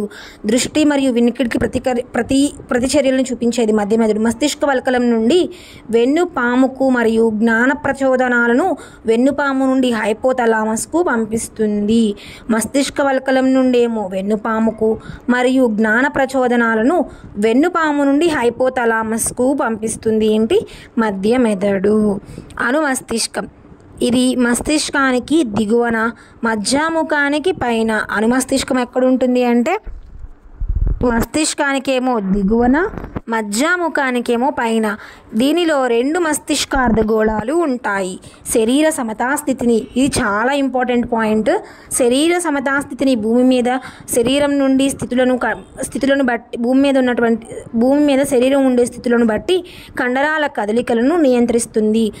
శరీర సమతాస్థితిని భూమి మీద శరీరం ఉండే స్థితులను బట్టి కండరాల కదలికలను నియంత్రించేది ఏంటంటే అనుమస్తిష్కం. సమతాస్థితి అనే మాట రాగానే అనుమస్తిష్కం. మస్తిష్కం నుండి ప్రారంభమైన నియంత్రణ చలనాలను నియంత్రిస్తుంది. మస్తిష్కం నుండి ప్రారంభమైన నియంత్రణ చలనాలని నియంత్రించేది ఈ అనుమస్తిష్కం అన్నమాట. అనుమస్తిష్కము, మధ్యాముఖము ఇందులో భాగాలు, వెనుక మెదడులో భాగాలు. శరీర సమతాస్థితిని నియంత్రించేది ఏంటి? అనుమస్తిష్కము. శరీర సమతాస్థితిని నియంత్రించే జ్ఞానేంద్రియం ఏది అంటే మాత్రం చెవి. మెదడులో భాగం ఏది అంటే అనుమస్తిష్కం. అనుమస్తిష్కమేమో వెనుక మెదడులో ఉండే భాగము. మస్తిష్కానికి దిగువన, మధ్యాముఖానికి పైన ఉండేదే ఈ అనుమస్తిష్కం అనమాట. ఇది మెదడులో ఉండే చివరి భాగం ఏది అంటే మధ్యాముఖం. నెక్స్ట్ మధ్యాముఖం అనేది త్రిభుజాకారంలో ఉంటుంది. ఇది మెదడులో ఉండే చివరి భాగము. మెదడులో ఉండేటువంటి చివరి భాగము. వెనుక మెదడులో ఉండే పాన్స్వెరోలి నుండి ప్రారంభమయ్యి వెన్నుపాము వరకు వ్యాపించి ఉంటుంది. ఈ మధ్యాముఖం అనేది వెనుక మెదడులో ఉండే పాన్స్వెరోలి నుండి ప్రారంభమవుతుంది మరియు వెన్నుపాము వరకు వ్యాపించి ఉంటుంది. మధ్యాముఖం నుండి వెన్నుపాము అనేది బయలుదేరుతుంది. ఇది ముఖ్యంగా దేని మీద వర్క్ చేస్తుంది అంటే శ్వాసక్రియ, రక్తపీడనము, హృదయ స్పందన, నాడీ స్పందన. ఇక్కడ మోస్ట్ ఇంపార్టెంట్ ఏంటంటే హృదయ స్పందన, శ్వాసక్రియలు, నాడీ స్పందనలు. హృదయ స్పందన, నాడీ స్పందన, శ్వాసక్రియ అంటే ఏంటి? అనియంత్రిత చర్యలు. అనియంత్రిత చర్యల నియంత్రించేది ఏది అంటే మధ్యాముఖం. అనియంత్రిత చర్యల మీద నియంత్రణ ఉండేది ఎక్కడ? దేనికి? మధ్యాముఖానికి. వాసోమోటార్ అనగా రక్తనాళాలపై జరిగే చర్యల ఫలితంగా రక్తనాళాల వ్యాపనం అనేది జరుగుతుంది. వాసోమోటార్ అనే రక్తనాళాలపై జరిగే చర్యల ఫలితంగా రక్తనాళాల వ్యాపనం జరుగుతుందన్నమాట. దగ్గడం, తుమ్మడం, మింగడం, వాంతులు చేయడం వంటి ప్రతిచర్యలను నియంత్రిస్తుంది. దగ్గడము, తుమ్మడము, మింగడము, వాంతులు చేయడం వంటి ప్రతిచర్యలను నియంత్రించేది ఏది? మధ్యాముఖం. మధ్యాముఖంలో తెలుపు రంగు పదార్థం వెలుపలి వైపు, బూడిద రంగు పదార్థం లోపలి వైపు ఉంటుంది. మధ్యాముఖంలోనేమో వెలుపలి వైపు ఏమో తెలుపు రంగులో, బూడిద రంగేమో లోపలి వైపులో ఉంటుందన్నమాట. దృష్టికి, వినడానికి, ప్రతిక్రియ చర్యలకి చూపించేది ఏంటి అంటే మధ్య మెదడు. శరీర సమతాస్థితిని కాపాడేది ఏంటి అంటే అనుమస్తిష్కము. అనియంత్రిత చర్యల మీద నియంత్రణ ఉండేది దేనికి అంటే మధ్యాముఖము. కోపము, బాధ, ఆనందము వంటి భావావేశాలను నియంత్రించేది ఏంటి అంటే థలామస్. హైపోథలామస్ ఏం చేస్తుందంటే నీటి సమతుల్యత, రక్తపీడనము, శరీర ఉష్ణోగ్రత, నిద్ర, ఆకలి. నిద్రకి, ఆకలికి, స్పర్శకి కేంద్రాలు ఏంటి అంటే హైపోథలామస్. ఈ హైపోథలామస్ ఏ గ్రంథిని నియంత్రిస్తుంది అంటే పీయూష గ్రంథిని నియంత్రిస్తుంది. మానసిక సామర్థ్యాలకు స్థావరం ఏది అంటే మస్తిష్కము. అండ్ చలి, వేడి, బాధ, ఒత్తిడి మొదలగు వాటికి ప్రతిస్పందించేది ఏది అంటే మస్తిష్కము. ఉద్వేగాలను, వాక్కును నియంత్రించేది కూడా మస్తిష్కము. రక్తనాళాల వ్యాసాన్ని పెంచే ప్రక్రియని వాసోమోటార్లను నియంత్రించేది ఏది అంటే కూడా మధ్యాముఖము. మధ్యాముఖం నుండి బయలుదేరిన నిర్మాణం అన్నమాట. వెన్నుముక యొక్క నాడీకుల్యంలో వెన్నుపాము అనేది వెన్నుపాము దగ్గరికి వస్తే వెనుక మెదడులో మధ్యాముఖం నుండి శరీర పృష్ఠకుడ్యంలో వెనుక మెదడులో మధ్యాముఖం నుండి శరీర పృష్ఠకుడ్యంలో మొండెము వరకు ప్రయాణిస్తుంది. ఇది నాడీకుల్యాల ద్వారా ప్రయాణించేదే ఈ వెన్నుపాము. వెన్నుపాము దేని ద్వారా ప్రయాణిస్తుంది? నాడీకుల్యాలు. వెనుక మెదడులోని మధ్యాముఖం నుండి శరీర పృష్ఠకుడ్యంలో మొండెము అనుత్రికం వరకు ప్రయాణించేది ఈ వెన్నుపాము. వెన్నుపాము యొక్క వ్యాసము 1 సెంటీమీటర్. వ్యాసం ఎంత అంటే 1 సెంటీమీటరు. పొడవు 30 నుండి 40 సెంటీమీటర్లు. బరువు 40 గ్రాముల వరకు ఉంటుంది. వెన్నుపాము యొక్క వ్యాసమేమో 1 సెంటీమీటరు, పొడవు ఏమో 30 నుండి 40 సెంటీమీటర్లు, బరువు 40 గ్రాములు. వెన్నుపాము వార్తలను మెదడుకు, శరీర భాగాలకు రవాణా చేయడమే కాకుండా నియంత్రణ కేంద్రము అంటే రిలే కేంద్రం లేదా టెలిఫోన్ ఎక్స్చేంజ్గా పనిచేస్తుంది. టెలిఫోన్ ఎక్స్చేంజ్గా మన శరీరంలో పనిచేసేది ఏంటి? వెన్నుపాము వార్తలను మెదడుకు, శరీర భాగాలకు రవాణా చేయడమే కాకుండా నియంత్రణ కేంద్రంగా కూడా పనిచేస్తుంది. రిలే కేంద్రము లేదా టెలిఫోన్ ఎక్స్చేంజ్గా పనిచేసేది వెన్నుపాములో తెలుపు రంగు పదార్థం ఉపరితలం వైపున, బూడిద రంగు పదార్థం లోపలి వైపున ఉంటుంది. వెన్నుపాములో లోపలి వైపు ఎలా ఉంటుందంటే బూడిద రంగు పదార్థం, వెన్నుపాములో ఉపరితలం వైపు తెలుపు రంగు పదార్థంలో ఉంటుంది. వెన్నుపాము అధీనంలో అసంకల్పిత ప్రతీకార చర్యలు లేదా ప్రతీకార ప్రతిచర్యలు లేదా అసంకల్పిత ప్రతీకార చర్యలు అనేవి వెన్నుపాము అధీనంలో ఉంటాయి. అనియంత్రిత చర్యలు దేని అధీనంలో ఉంటాయి అంటే మజ్జాముఖం అధీనంలో ఉంటాయి. అదే కనుక అసంకల్పిత ప్రతీకార చర్యలు అయితేనేమో వెన్నుపాము అధీనంలో ఉంటాయి. అసంకల్పిత ప్రతీకార చర్యలను చూపే నిర్మాణాత్మక, క్రియాత్మక ప్రమాణాలని ప్రతీకార చర్యాచాపం అంటారు. ప్రతీకార చర్యాచాపం అంటే ఏంటి? అసంకల్పిత ప్రతీకార చర్యలను చూపే నిర్మాణాత్మక, క్రియాత్మక ప్రమాణం. గ్రాహకం అంటే జ్ఞానేంద్రియం అనేది అక్కడ నుండి జ్ఞాననాడి బయలుదేరి మధ్యస్థ నాడి కణాలైనటువంటి వెన్నుపాము, అక్కడ నుండి చాలకనాడుల నుండి ప్రభావక అంగాలు లేదా నిర్వాహక అంగాలు. ఇప్పుడు మనం ఏదైతే డ్యూటీ చేయాలో అది జ్ఞానేంద్రియం నుండి జ్ఞాననాడి తీసుకొచ్చి వెన్నుపాముకు అందిస్తుంది. వెన్నుపాము నుండి చాలకనాడులు తీసుకొని అక్కడ నుండి ఆ డ్యూటీ ఏదైతే చేయాలో ఆ అంగానికి పంపిస్తుంది అనమాట, ప్రభావక అంగాలకు. 16-17 శతాబ్దానికి చెందినటువంటి శాస్త్రవేత్తలు నాడీ నియంత్రణలో వెన్నుపాము పాత్ర గురించి అధ్యయనం చేశారు. వెన్నుపాము పాత్ర గురించి అధ్యయనం చేసింది ఎప్పుడు అంటే 16-17 శతాబ్దాలకు చెందినటువంటి శాస్త్రవేత్తలు. నాడీ నియంత్రణలో వెన్నుపాము పాత్ర అన్నమాట. గ్రీకులు మెదడు నియంత్రణపై ప్రతిపాదించినటువంటి భావనను తప్పుపట్టారు. తప్పుపట్టడం జరిగింది. లియోనార్డో డావిన్సీ, స్టీఫెన్ హెల్స్ కప్పలో ప్రయోగాలు జరిపి వెన్నుపాము నియంత్రణ కేంద్రంగా పనిచేస్తుంది అని చెప్పి తెలియచేశారు. వెన్నుపాము అనేది నియంత్రణకి కేంద్రంగా పనిచేస్తుంది అని చెప్పి ఏ జీవిలో ప్రయోగాలు చేశారు అంటే కప్ప. ఎవరు చేశారు? Leonardo da Vinci and Stephen Hales and Leonardo da Vinci కప్ప మీద ప్రయోగాలు చేసి నియంత్రణ కేంద్రంగా ఏ అవయవం పనిచేస్తుందని తెలియచేశారంటే వెన్నుపాము. 1452 నుండి 1519 మధ్యలోనేమో లియోనార్డో డావిన్సీ, స్టీఫెన్ హెల్స్ ఏమో 1677 నుండి 1771 అనమాట. వీరిద్దరూ కప్పలో మెదడుని తొలగించినా కూడా అది బ్రతికి ఉండడాన్ని గమనించారు. కప్ప చర్మాన్ని గిచ్చినప్పుడు లేదా గుచ్చినప్పుడు కప్పలో కండరాల చలనాన్ని గుర్తించారు. కప్ప చర్మాన్ని గుచ్చినప్పుడు దేన్ని గమనించారంటే కండరాల చలనాన్ని గుర్తించారు. కప్ప వెన్నుపాములో సూది గుచ్చినప్పుడు వెన్నుపాము పనిచేయకపోవడం వల్ల కప్ప చనిపోవడాన్ని పరిశీలించారు. ఎప్పుడు చనిపోయింది కప్ప అంటే వెన్నుపాములో సూదిని గుచ్చినప్పుడు. ఈ నిదర్శనాల ప్రకారం వెన్నుపాము మెదడు నుండి వచ్చే సమాచారాన్ని శరీర భాగాలకు పంపే మార్గమే కాకుండా నియంత్రణ కేంద్రంగా కూడా పనిచేస్తుందని చెప్పి అర్థమవుతుందన్నమాట ఈ ప్రయోగం ద్వారా. నెక్స్ట్ పరధీయ నాడీ వ్యవస్థ. పరధీయ నాడీ వ్యవస్థ క్రింద కేంద్ర నాడీ వ్యవస్థ నుండి వచ్చే నాడులు ఉంటాయి. ఈ నాడులు 2 రకాలు. ఒకటి కపాల నాడులు, 2 వెన్ను నాడులు. వీటిని కశేరు నాడులు అని కూడా అంటారు. కపాల నాడులు అంటే మెదడు నుండి బయలుదేరి ఉండే నాడులే ఈ కపాల నాడుల్లో జ్ఞాననాడులు, చాలకనాడులు, మిశ్రమనాడులు 3 రకాలుగా ఉంటాయి. కపాలనాడుల్లో ఏమేమి ఉంటాయి? జ్ఞాననాడులు, చాలకనాడులు, మిశ్రమనాడులు. కపాలనాడుల్లో అతి ప్రధానమైన పెద్ద నాడి పదవ వేగస్ నాడి. ఇది ఇంపార్టెంట్. కపాలనాడుల్లో ఇంపార్టెంట్ ఏది అంటే పదవ వేగస్ నాడి, ప్రధానమైన పెద్ద నాడి. పదవ వేగస్ నాడి అధీనంలో ఏముంటాయంటే హృదయ స్పందన, క్లోమగ్రంథి స్రావాలు వంటి అనియంత్రిత చర్యలు ఉంటాయి. ఏమేమి ఉంటాయంటే హృదయ స్పందన మరియు క్లోమగ్రంథి స్రావాలు వంటి అనియంత్రిత చర్యలు దేని అధీనంలో ఉంటాయంటే పదవ వేగస్ నాడి అధీనంలో ఉంటాయి. పీయూష గ్రంథి దేని అధీనంలో ఉంటుంది అంటే హైపోథలామస్ అధీనంలో ఉండే గ్రంథి పీయూష గ్రంథి. క్లోమగ్రంథి స్రావాలు వంటి అనియంత్రిత చర్యలు దేని అధీనంలో ఉంటాయంటే పదవ వేగస్ నాడి అధీనంలో ఉంటాయి. కపాల నాడుల్లో అతి చిన్న నాడి ఏది అంటే అబ్డ్యూసెన్స్ నాడి అనేది ఏమో కపాల నాడుల్లో అతి చిన్న నాడి, పెద్ద నాడి, ప్రధాన నాడి, పదవ వేగస్ నాడి. 5వ కపాల నాడి దవడలో ఉన్న అంతర కండరాలను తన అధీనంలో ఉంచుకుంటుంది. 5వ కపాల నాడి ఏంటంటే దవడలో ఉండే అంతర కండరాలు ఏవైతే ఉంటాయో వాటిని తన ఆధీనంలో ఉంచుకునేదే ఈ 5వ నాడి అన్నమాట. నెక్స్ట్ కపాల నాడులు అసలు ఎన్ని ఉంటాయంటే 12 జతలు. 12 జతలు కపాల నాడుల సంఖ్య ఎంత? 12 జతలు. వెన్నునాడులు ఎన్ని ఉంటాయంటే 31 జతలు. వెన్నుపాములో నుండి అంటే వెన్నుపాము నుండి బయలుదేరి నాడులు ఈ వెన్నునాడులే.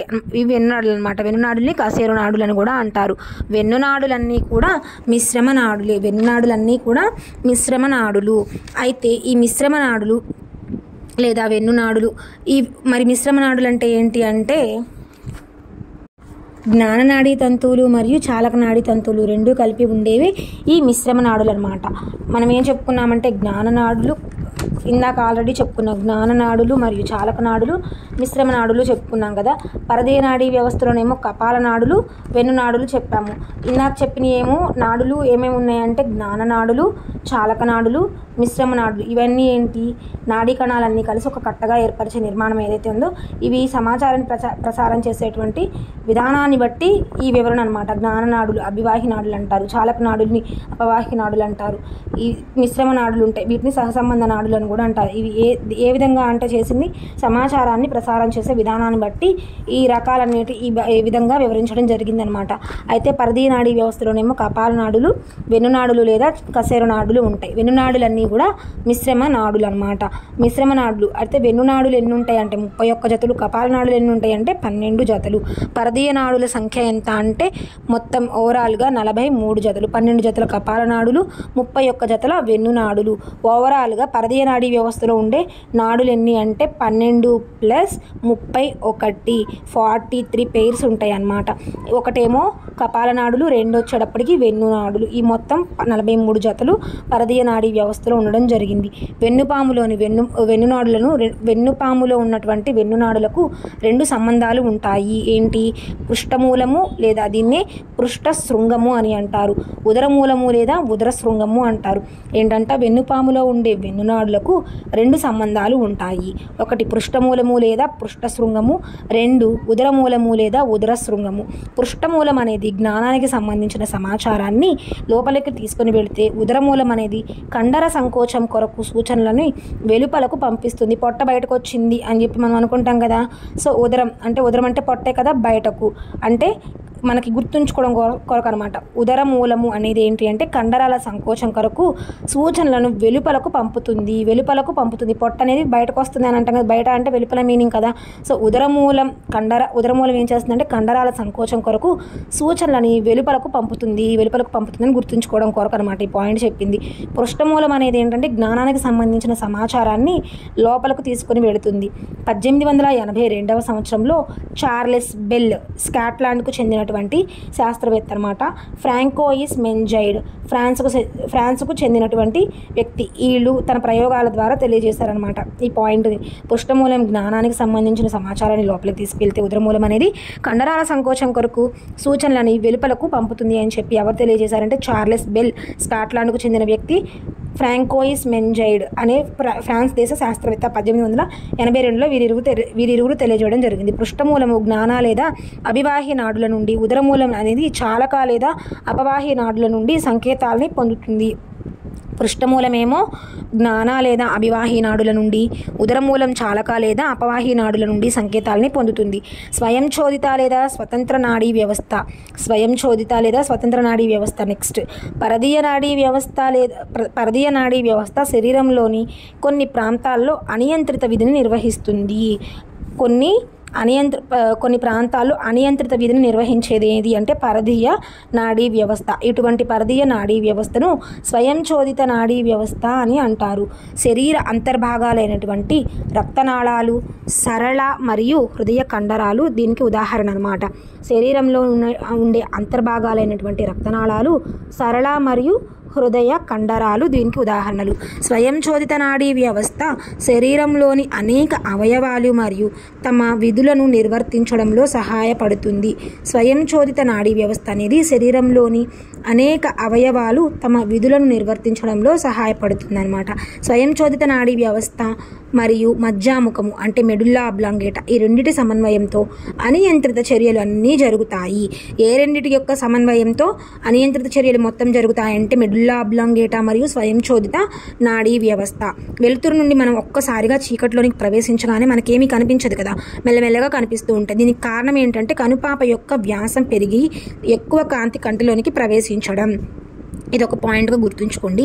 చీకటి గది నుండి మనం వెలుపలకు వచ్చినప్పుడు కంటిపాప వ్యాసం అనేది తగ్గి రెటీనాపై తక్కువ కాంతి పడేటట్లు చేయును. ఈ రెండు ప్రక్రియలకి కారణం ఏంటి? స్వయంచోదిత నాడీ వ్యవస్థ ద్వారా జరిగే అనియంత్రిత చర్య. ఇప్పుడు చీకటి గది నుండి వెలుపలకు వచ్చినప్పుడేమో కంటిపాప వ్యాసం అనేది తగ్గి రెటీనాపై తక్కువ కాంతి పడుతుంది. అదే మనం వెలుతురు నుండి ఒక్కసారిగా చీకటి గదిలోనికి ప్రవేశించినప్పుడు కూడా మనం చూడడం మెల్లిగా మనకు కనిపిస్తూ ఉంటాయి కదా, అప్పుడు ఏమవుతుందంటే కనుపాప వ్యాసం పెరుగుతుంది. అప్పుడు ఎక్కువ కాంతితో మన కంట్లో వెళ్తుంది కాబట్టి మనం చూడగలుగుతూ ఉంటాం. ఈ ప్రక్రియలో ఈ ప్రక్రియలకి కారణం ఏంటి అంటే స్వయంచోదిత నాడీ వ్యవస్థ. స్వయంచోదిత నాడీ వ్యవస్థ ద్వారా జరిగే అనియంత్రిత చర్య. స్వయంచోదిత నాడీ వ్యవస్థ ఎన్ని రకాలు అంటే 2 రకాలు. స్వయంచోదిత నాడీ వ్యవస్థ 2 రకాలుగా ఉంటుంది. 1 సహానుభూత నాడీ వ్యవస్థ, 2 సహానుభూత పరనాడీ వ్యవస్థ. ఒకటేమో సహానుభూత నాడీ వ్యవస్థ, 2 సహానుభూత పరనాడీ వ్యవస్థ. దీన్ని సహానుభూత పరనాడీ వ్యవస్థనే సహానుభూత నాడీ వ్యవస్థ అని కూడా అంటారు. సహానుభూత నాడీ వ్యవస్థ అంటే ఏంటి? వెన్నుముకకు ఇరువైపులా ఉన్న గాంగ్లియన్లు అంటే నాడీ సందులు మరియు సంబంధిత నాడులతో ఏర్పడే నాడీ వ్యవస్థ ఈ సహానుభూత నాడీ వ్యవస్థ. ఏంటంటే వెన్నుముకకు ఇరువైపులా ఉన్నటువంటి గాంగ్లియన్లు అంటే నాడీ సందులు మరియు సంబంధిత నాడులతో ఏర్పడే వ్యవస్థే ఈ సహానుభూత నాడీ వ్యవస్థ. అదే సహానుభూత లేదా సహానుభూత పరనాడీ వ్యవస్థ అంటే ఏంటి అంటే మెదడులోని చివరి భాగంలో గాంగ్లియన్లు మరియు వెన్నుపాము యొక్క చివరి భాగం నుండి ఏర్పడిన నాడులతో ఏర్పడే ఈ వ్యవస్థే ఈ సహానుభూత పరనాడీ వ్యవస్థ. మెదడులోని చివరి భాగంలో ఉండే గాంగ్లియన్లు మరియు వెన్నుపాము యొక్క చివరి భాగం నుండి ఏర్పడిన నాడులతో ఏర్పడే నాడీ వ్యవస్థ సహానుభూత పరనాడీ వ్యవస్థ. ఇది శరీరం చేయు పనుల వేగాన్ని తగ్గిస్తుంది. శరీరం చేసే పనుల యొక్క వేగాన్ని తగ్గించేది సహానుభూత పరనాడీ వ్యవస్థ. సహానుభూత నాడీ వ్యవస్థకి సహానుభూత పరనాడీ వ్యవస్థకి డిఫరెన్సెస్ ఏమి ఉన్నాయో చూసినట్లయితే కనుపాప పెద్దది అయిందనుకోండి, సహానుభూత నాడీ వ్యవస్థ వర్క్ చేసినట్టు. కనుపాప యథాస్థితికి రావడానికేమో సహానుభూత పరనాడీ వ్యవస్థ చేస్తుంది. లాలాజలాన్ని స్రవించడాన్ని ఆపేది సహానుభూత నాడీ వ్యవస్థ. సహానుభూత పరనాడీ వ్యవస్థ ఏమో లాలాజల స్రవించడాన్ని ఉత్తేజపరుస్తుంది. లాలాజలం స్రవించడాన్ని ఉత్తేజపరచడం అయితేనేమో సహానుభూత పరనాడీ వ్యవస్థ. సహానుభూత నాడీ వ్యవస్థ ఏమో లాలాజలం స్రవించడాన్ని ఆపుతుంది అన్నమాట. శ్వాసనాళం పెద్దది అవడానికి సహానుభూత నాడీ వ్యవస్థ అయితే శ్వాసనాళం యథాస్థితికి రావడానికి అయితేనేమో సహానుభూత పరనాడీ వ్యవస్థ. హృదయ స్పందన వేగాన్ని పెంచడం సహానుభూత నాడీ వ్యవస్థ. హృదయ స్పందన వేగాన్ని తగ్గించడం సహానుభూత పరనాడీ వ్యవస్థ. రక్తపీడనం తగ్గించడం. పెంచడం అయితేనేమో సహానుభూత, పెరిగిన రక్తపీడనాన్ని తగ్గించడమేమో సహానుభూత పరనాడీ వ్యవస్థ. క్లోమగ్రంథి క్రియా వేగాన్ని తగ్గించడం, జీర్ణగ్రంథుల స్రావాలను తగ్గించడం సహానుభూత నాడీ వ్యవస్థ. ఇవి 2 ఇంపార్టెంట్గా గుర్తుంచుకోండి. ప్రతిదీ స్టిమ్యులేట్ చేయడము, పెంచడము అనేది ఏమో సహానుభూత నాడీ వ్యవస్థ చేస్తుంది. కానీ ఇక్కడ క్లోమగ్రంథి యొక్క క్రియావేగాన్ని తగ్గించడము, జీర్ణగ్రంథుల స్రావాలను తగ్గించడం మాత్రం సహానుభూత నాడీ వ్యవస్థ చేస్తుంది. అదే క్లోమగ్రంథి క్రియావేగాన్ని పెంచడము, జీర్ణగ్రంథుల స్రావాలను పెంచడం సహానుభూత పరనాడీ వ్యవస్థ చేస్తుంది. లైంగిక అవయవాల ఉత్తేజాన్ని తగ్గించడము అనేది సహానుభూత నాడీ వ్యవస్థ చేస్తుంది. లైంగిక అవయవాలను ఉత్తేజపరచడం అనేది సహానుభూత పరనాడీ వ్యవస్థ చేస్తుంది. మూత్రాశయం సడలడం అయితేనేమో సహానుభూత నాడీ వ్యవస్థ. మూత్రాశయం సంకోచించడం అయితేనేమో సహానుభూత పరనాడీ వ్యవస్థ. ఒక్కసారి మళ్ళీ చూస్తే కనుపాప పెద్దది కావడం, లాలాజల స్రవించడాన్ని ఆపడం, శ్వాసనాళం పెద్దది కావడం, రక్తపీడనం పెంచడం. ఇప్పుడు ఒకసారి చూస్తే కనుపాప పెద్దది కావడం, శ్వాసనాళం పెద్దది కావడం, ఇవి 2 సహానుభూత నాడీ వ్యవస్థ. సహానుభూత పరనాడీ వ్యవస్థ కనుపాప యథాస్థితికి రావడము, శ్వాసనాళం యథాస్థితికి రావడం సహానుభూత పరనాడీ వ్యవస్థ.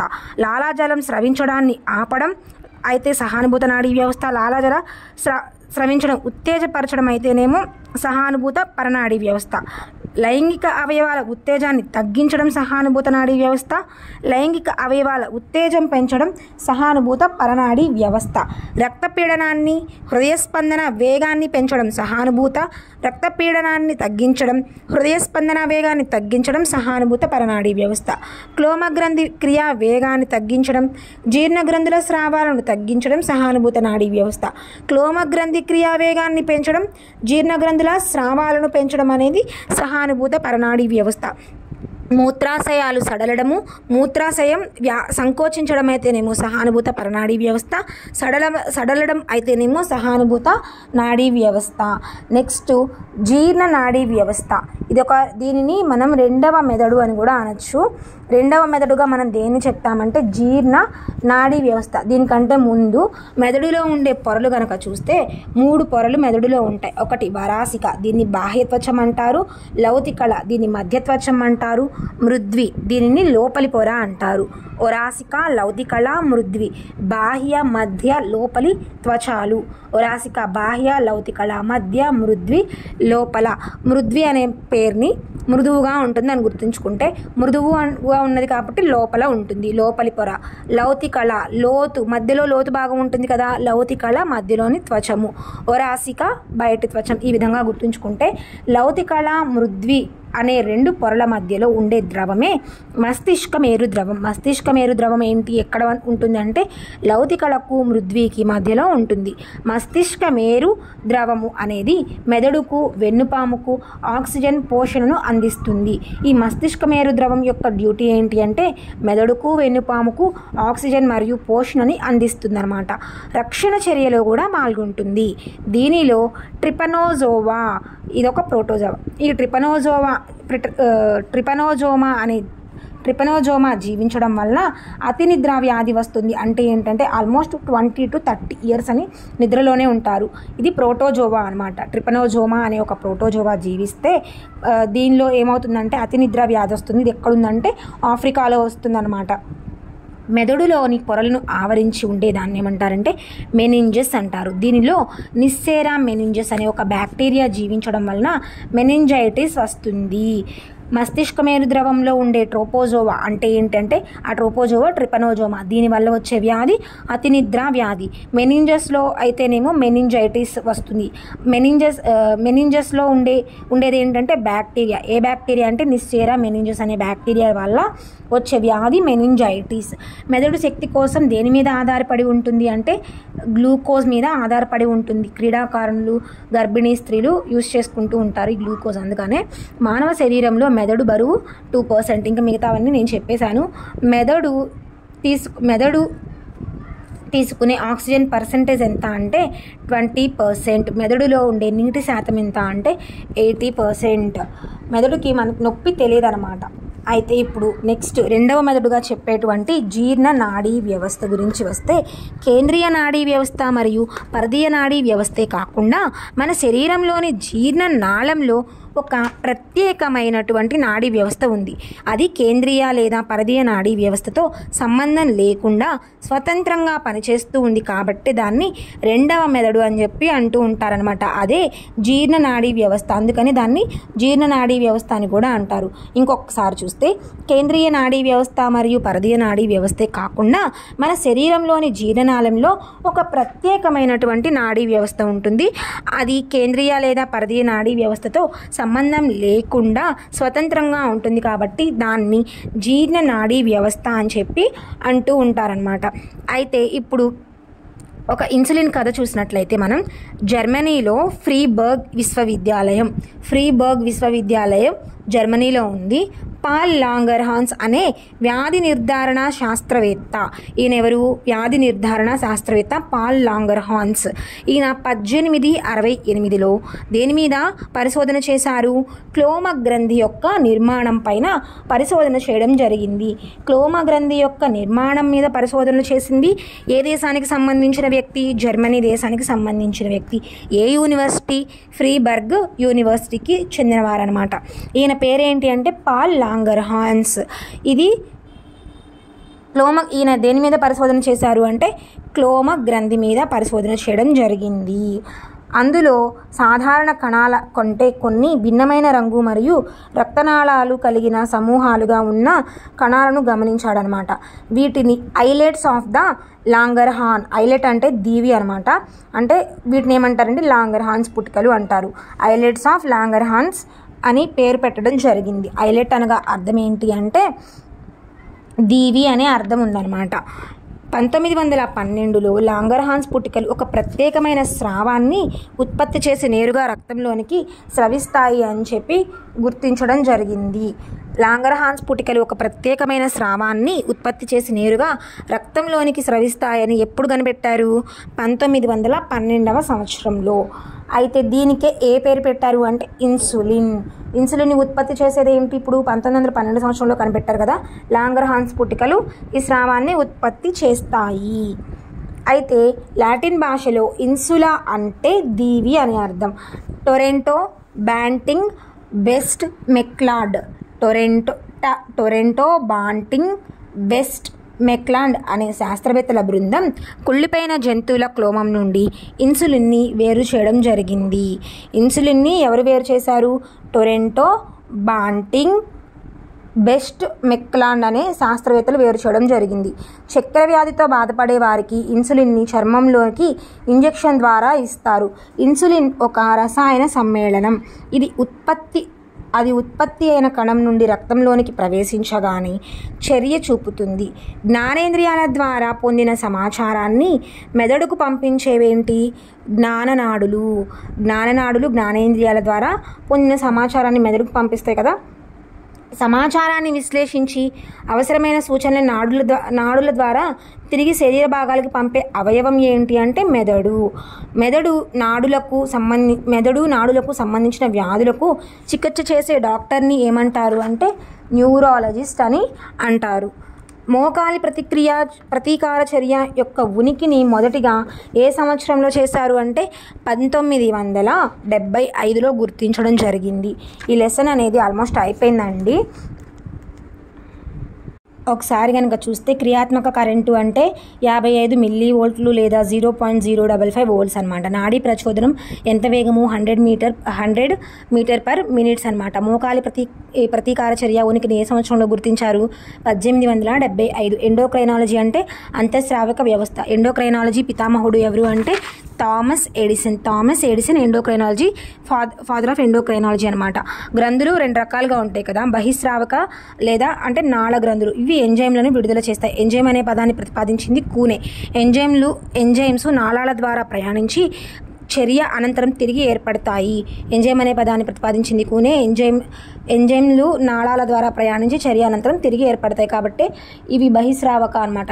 తర్వాత అంతఃస్రావక అంటే ఇవి ఏంటంటే హార్మోన్స్ విడుదల చేస్తాయి. హార్మోన్ అనే పదాన్ని ప్రతిపాదించింది బెలిస్ స్టార్లిక్. రసాయన రాయబారులు. హార్మోన్లని రసాయన రాయబారులు అంటారు. హార్మోన్లు రక్తం ద్వారా ప్రయాణించి చర్య అనంతరం తిరిగి ఏర్పడతాయి. హార్మోన్లు ఎన్ని రకాలు ఉంటాయి? 3 రకాలు ఉంటాయి. అమైనో ఆమ్లాల చేత ఏర్పడిన హార్మోన్లు అవేంటి అంటే ఎడ్రినలిన్, థైరాక్సిన్. ప్రోటీన్లతో ఏర్పడిన హార్మోన్లు ఇన్సులిన్, సొమాటోట్రోఫిక్ హార్మోన్. ఇవి ప్రోటీన్లతో ఏర్పడే హార్మోన్స్. లైంగిక హార్మోన్లు ఏంటి? Oestrogen, progesterone, testosterone. Adrenaline and thyroxine అనేవి ఎమినో యాసిడ్స్తో ఏర్పడితే ప్రోటీన్లతో ఏర్పడినవేమో ఇన్సులిన్, సొమాటోట్రోఫిక్ హార్మోన్లు అనమాట. ఇది అంతఃస్రావక వ్యవస్థ గురించి చెప్పేటప్పుడు ఇంకా ఇన్ డీటెయిల్గా చెప్తాను. క్రియాత్మక కరెంటు అంటే ఏంటో చెప్పాను. దాని తర్వాత మెదడు, కణదేహము, డెండ్రైడ్లు, నాడీ కణము వీటి గురించి చెప్పాను. రైబోజోములు ఆర్ఎన్ఏ మరియు ప్రోటీన్లతో కూడిన రైబోజోమ్ల సమూహం అనేది ఉంటుంది. నిశ్చల కణికలు కలిగి ఉండడం అని దీని యొక్క ప్రత్యేకత. నిశ్చల కణికలు వేటితో తయారై ఉంటాయంటే ఆర్ఎన్ఏ మరియు ప్రోటీన్లతో నిర్మితం అయి ఉంటాయి. కపాల నాడులు 12 జతలు ఉంటాయి. పరదీయ నాడీ వ్యవస్థలో మొత్తం కపాల నాడులు ఎన్ని ఉంటాయంటే 43 జతలు ఉంటాయి. కశేరు లేదా వెనునాడులు మొత్తం ఎన్ని అంటే 31 జతలు. లియోనార్డో డావిన్సీ, స్టీఫెన్ హెల్స్ దేనిని ఏ జీవి మీద ప్రయోగం చేశారు అంటే కప్ప మీద ప్రయోగం చేయడం జరిగింది. వెన్నుపాము నిలువు కోతను పరిశీలించినప్పుడు బయట భాగమేమో తెలుపు రంగులో, లోపలి భాగమేమో బూడిద రంగులో, ఇది హెచ్చాకారంలో అంటే సీతాకోక చిలుక ఆకారంలో మనకు కనిపిస్తూ ఉంటుంది. వెన్నుపాము ఉదర శృంగాల నుండి చాలకనాడులు, పృష్ఠ శృంగాల నుండి జ్ఞాననాడులు బయలుదేరతాయి. టెలిఫోన్ ఎక్స్చేంజ్గా మనకు పనిచేస్తుంది. 16-17 శతాబ్దానికి చెందిన శాస్త్రవేత్తలు నాడీ నియంత్రణలో వెన్నుపాము పాత్రను గురించి వివరించడం జరిగింది. తర్వాత ముందు మెదడు యొక్క బరువు ఏంటంటే 995 గ్రాములుగా చెప్పవచ్చు. గులాబీ అనే పదం వినగానే మనకి దాని రంగు వాసన గుర్తుకొచ్చింది అనుకోండి, అది దేని ద్వారా మనకు జరిగినట్టంటే ముందు మెదడు. మస్తిష్కంలో ఉండే చిన్న చిన్న అర్ధభాగాల్ని మస్తిష్క అర్ధగోళాలు అని చెప్పి అంటారు. 1990 నుండి 2000 మధ్య ఉన్న కాలాన్ని మెదడు దశాబ్దం అని అంటారు. గ్రీకు శరీర ధర్మశాస్త్రవేత్త ఎవరు అంటే గ్యాలెన్. ఈయన మెదడు నియంత్రణా కేంద్రంగా పనిచేస్తుంది అని చెప్పడం జరిగింది. మన మెదడులో ఉండే నాడీ కణాలు, గ్లియల్ కణాలు ఎన్ని అంటే 10 బిలియన్లకు పైగా ఉంటాయి. Thank you for watching. Please do like and share. Don't forget to subscribe.